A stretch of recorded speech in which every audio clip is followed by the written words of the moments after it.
Now let's switch back to Dreamweaver. Again, I'm just Alt-tabbing over. And we're done with our little HTML page. We're done with this text page. But let's spend a little time studying this page, because this page has a number of things going on. It has HTML, it has CSS, and a number of styles that are affecting how this H1 tag and this H2 tag format the text. And it also has some JavaScript. Let me show you real quick what that JavaScript does. So if I preview in the browser and I roll my cursor over that, I just have a very simple image rollover on this page. Now that's a very easy thing to create in Dreamweaver, and I include a lesson on that at the very end of this series.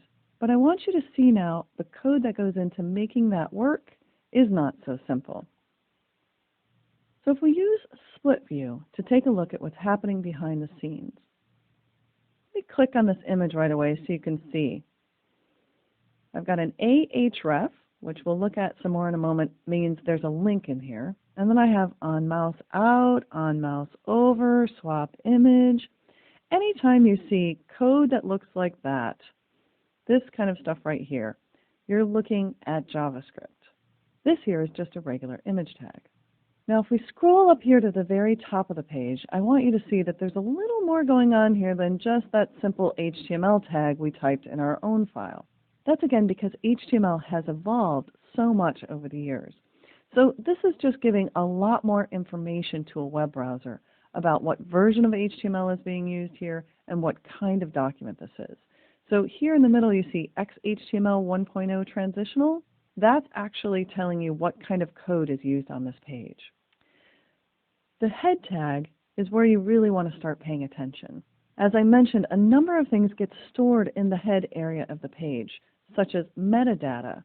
In fact, if you want to include meta name, meta description, and meta keywords, those are also useful pieces of text to add into your page, very useful for search engines, and this is where those are stored in your web document. Here's the title tag, and you can see it matches up here what's in this title field. Dreamweaver displays it in this title field, but in the code, it's in the head area of the page between the title tags. Now, anytime you see this, style type equals, you know you're looking at CSS. This style tag is really the clue you should look for when you're looking for your cascading style sheets. Now, in this case, I have an internal style sheet, which is why the actual styles appear here in the top of the document. So I have a body style, I have a container style, and remember that pound sign tells me this is an ID style.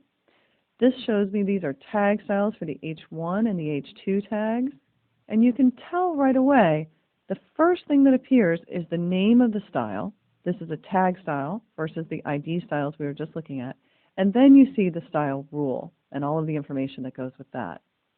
This style, you should know by now, starts with a dot, must be a class style. So that's my float left, and I have a nice corresponding float right.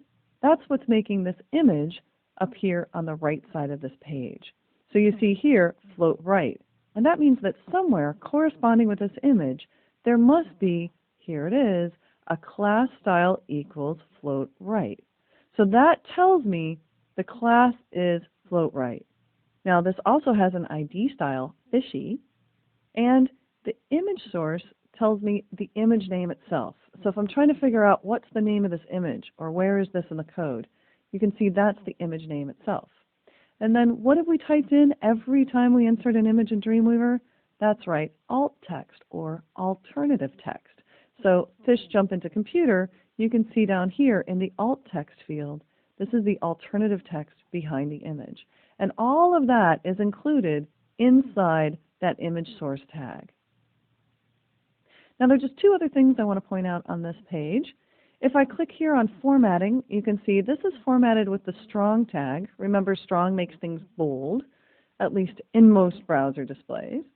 And down here at the bottom you see format text also stands out on the page, but this is actually formatted with the class style highlight using the span tag.